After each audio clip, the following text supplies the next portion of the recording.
네, 오전 11시 30분 이 시각 뉴스룸 시작하겠습니다. 우리 기준금리가 예상대로 큰 폭으로 올랐습니다.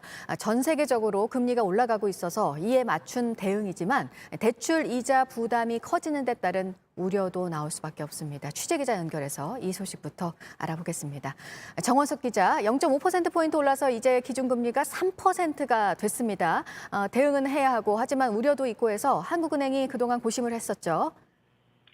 네, 미국과의 기준금리 차이가 벌어지면서 환율이 대폭 상승한 부분이 이번 기준금리 인상의 가장 큰 배경이 된 것으로 보입니다. 현재 미국의 정책금리는 지난 9월 자이언트 스텝으로 0.75%포인트를 한꺼번에 올리면서 3에서 3.25% 수준인데요.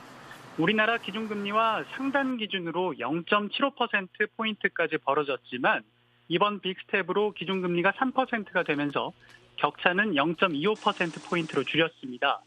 기준금리 인상에도 원달러 환율은 현재 11시 반 기준으로 1,435원대 안팎을 오가면서 어제와 비슷한 수준에서 거래되고 있습니다.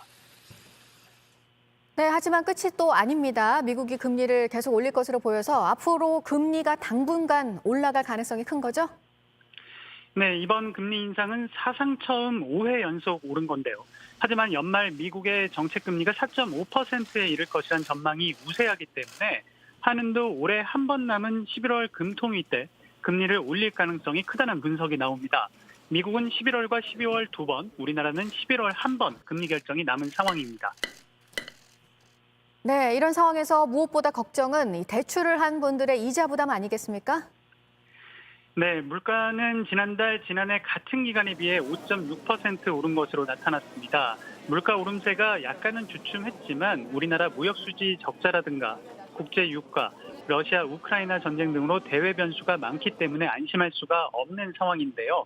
물가와 환율 방어를 위해 금리를 올리면 대출자 부담도 늘어날 수밖에 없습니다.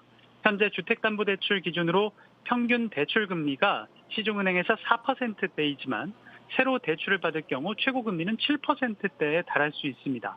신용대출 역시 신용도가 아무리 좋더라도 6%대에 이르는 상황입니다. 지금까지 경제부에서 전해드렸습니다.